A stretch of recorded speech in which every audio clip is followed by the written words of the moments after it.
నమస్తే, నేను మీ Gopi. Welcome back to our channel. ఈరోజు మనతో వచ్చరికి సీనియర్ జర్నలిస్ట్ జగదేవ్ గారు ఉన్నారు. సార్ నమస్తే సార్. నమస్తే. సార్, ఆంధ్రప్రదేశ్లో రాజకీయాలు అయితే మూసాయి. ఒక 3 రోజుల్లో ఎలక్షన్ రిజల్ట్స్ కూడా రాబోతున్నాయి.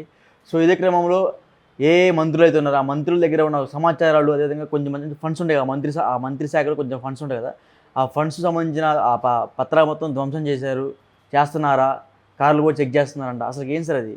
అవును.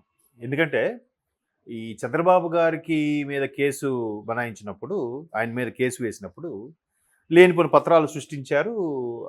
హెరిటేజ్ సంబంధించిన పత్రాలని ఏవో పెట్టారు. వాటన్నిటికీ స్కిల్ స్కామ్కి సంబంధం లేని వాడు కూడా దాంట్లో ఇంక్లూడ్ చేసి ఆయన అరెస్ట్ చేశారు. ఆ తర్వాత ఒక పోలీస్ బాస్ తాలూకా అనుచరులే, కింద స్థాయి ఉద్యోగులే ఆ పత్రాలను కాలుస్తుండడం, అది చుట్టుపక్కల అపార్ట్మెంట్లో ఎవరో వీడియో తీయడం, అది వైరల్ అయ్యింది, చూసాం. ఆ తర్వాత ఆ పోలీస్ బాస్ని ఎక్కడో అస్సాంకి ఎక్కడికో ట్రాన్స్ఫర్ చేసేసారు. అట్లా ఇక్కడ తెలంగాణలో కూడా ముఖ్యమంత్రి రేవంత్ రెడ్డి గారు ఇంక ప్రమాణ స్వీకారం చేయకముందే సెక్రటేరియట్లో కొన్ని శాఖల్లో కొన్ని డాక్యుమెంట్స్ మిస్ అయ్యాయి అనే వార్తలు కూడా మనం విన్నాం. తర్వాత 3వ తేదీన రిజల్ట్స్ రాగానే 4వ తేదీన ఉదయమో సాయంత్రం కల్లా ప్రణీత్ రావు గారు హార్డ్ డిస్క్లు ఏవో ధ్వంసం చేశారు, మూసీ నిధులు దొరికాయి అన్నట్టు ఆ వార్తలు కూడా విన్నాం. సో వీటన్నిటి మీద పరిశీలిస్తే ఇక్కడ కూడా అలా జరుగుండొచ్చా? ఎందుకంటే వాళ్ళకన్నా వీళ్ళు ముదుర్లు, ఇంకేమైనా జరుగుండొచ్చు. ప్రతి శాఖకు సంబంధించి కూడా నిధులు దారి మళ్లించాయి, ప్రతిది కూడా యూటర్న్ తీసుకుంది. ఏ శాఖకు సంబంధించిన ఆ శాఖ కేటాయించిన నిధులను ఉపయోగించలేదు దేనికి కూడా. ఇప్పుడు ఆఖరికి ఎంత దారుణం అంటే, విజయవాడలో కోర్టుకు సంబంధించిన అదనపు భవనాలకై 47 కోట్ల రూపాయలని కేంద్ర న్యాయశాఖ రిలీజ్ చేస్తే, దానికి మరికొన్ని 15 కోట్లు 20 కోట్లు యాడ్ చేసి అక్కడ బిల్డింగ్ కట్టాల్సిన రాష్ట్ర ప్రభుత్వం ఆ న్యాయశాఖకు సంబంధించిన 47 కోట్లు కూడా తినేసిందండి.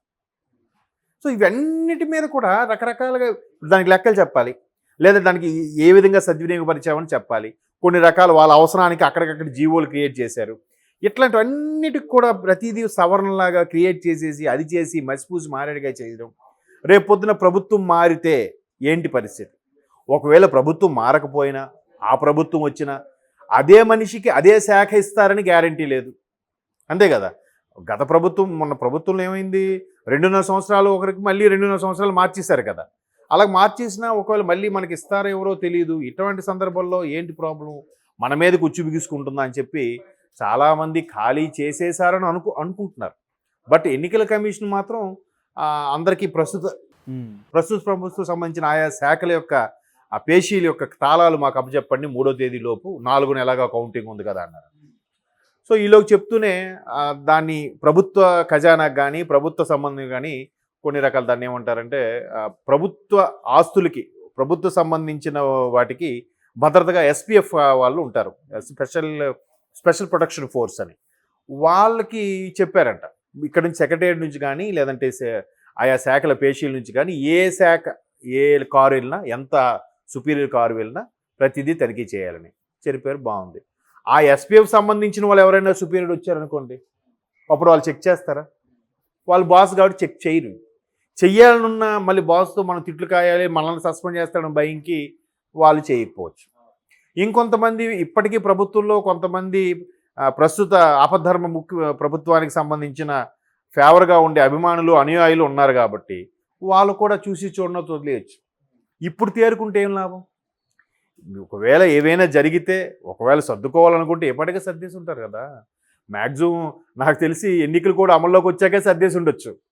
మరి ఇంకొంతమంది వాళ్ళకున్న పరిస్థితుల ప్రకారం తెలిసిన తర్వాత పోలింగ్ ముందైనా సర్దేసి ఉండొచ్చు. అంతే కదా. ఇప్పుడు 3వ తేదీ వరకు ఎవరు ఓపిక పడతాడు? అందులో మా ఆంధ్ర వాళ్ళు మహా మేధావులు, వాళ్ళు అన్ని ముందు చూపుతూ అన్ని జాగ్రత్త చేసుకుంటారు. కాబట్టి ఏ నిర్ణయం అయితే తీసుకున్నారు 3వ తేదీలోపు ఆయా శాఖల పేషీలకు సంబంధించిన వాళ్ళందరూ కూడా ఆయా శాఖల తాళాలు మాకు హ్యాండ్ ఓవర్ చేయండి, ఇక్కడికి ఇది మీ పదవి అయిపోతుంది అన్నట్టుగా అన్నారు. కానీ గౌరవంగా ఇవ్వడం అంటే ఇచ్చేస్తారు అంతే, ఇంక మిగతావి ఏముంటాయి. ఒకళ్ళు సర్దుకుంటే ఎప్పటికో సర్దుకునేవారు. అంటే నేను అన్నది, ఈ నిర్ణయాలు ఈ శాఖలు ఏవైతే ఉన్నాయో, ఈ డిపార్ట్మెంట్ వాళ్ళు కానీ ఎన్నికల కమిషన్ వాళ్ళు కానీ ఇంత లేటుగా తేరుకుంటారా? పక్క రాష్ట్రాల్లో కొన్ని నిజాలు జరిగాయి, వాళ్ళు ఎన్నో ఎలక్షన్స్ చూసుంటారు కదా. సీనియర్ ఆఫీసర్స్ ఎన్నో ఎలక్షన్స్ చూసుంటారు, ఎన్నో అవకతవకలు చూసుంటారు, ఎంతోమంది అరెస్ట్ చేస్తుంటారు.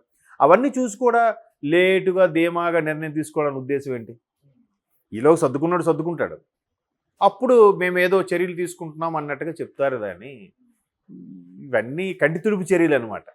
సో చాలామందికి అనుమానం ఏంటంటే మేబీ చాలా పత్రాలు కాల్ చేసి ఉండొచ్చు, లేదా కొన్ని పత్రాలు మాయం చేసి ఉండొచ్చు, కొన్ని డాక్యుమెంట్స్ అసలు డాక్యుమెంట్సే లేకుండా చేసి ఉండొచ్చు అని కూడా రకరకాల కథనాలు వార్తలు వినిపిస్తున్నాయి. ఏది ఏమైనా ఆ ప్రజాప్రతినిధి ఎవరైతే మిస్టేక్ చేశారో వాళ్ళు వరకు సేఫ్ జోన్ అనుకుంటున్నారేమో కానీ ముందు వాళ్ళ కింద ఆధ్వర్యంలో పనిచేసిన ఎవరైతే అధికారులు ఉంటారో ఆ శాఖ సంబంధించిన అధికారులు వాళ్ళు ముందు సఫర్ అవుతారు. వాళ్ళ ముందు కేసులు, వాళ్ళ అరెస్టులు, వాళ్ళకి ఇన్వెస్టిగేషన్ అయిన తర్వాత అప్పుడు ఒక్కొక్కటి పేరు చెప్తారు. ఇప్పుడు ఫోన్ ట్యాపింగ్ వ్యవహారం చూడండి తెలంగాణలో ఎంతవరకు అసలు ఆఖరికి న్యాయమూర్తి మాటలు కూడా ఫోన్ ట్యాపింగ్ ద్వారా విన్నారంటే ఇంకా న్యాయం ఎక్కడ ఉందండి అసలు. అంటే పరాకాష్ఠకి వెళ్ళిపోతుంది ప్రతిదీ కూడా రాజకీయ వ్యవస్థలో కూడా. అంటే ఎవరు ఎందుకు ఈ చట్టాలకి వ్యవస్థలకి భయపడట్లేదు కదా.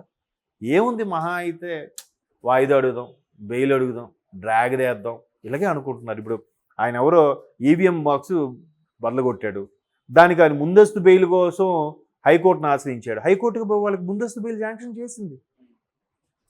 ప్రజాస్వామ్యాన్ని అపహాస్యం చేసేలాగా బ్రేక్ చేసినా కూడా అక్కడ సరే నువ్వు ఎక్కడికి పారిపోవద్దు, ఎక్కడే ఉండు అని చెప్పి బట్ మెయిల్ మంజూరు చేసిందిగా.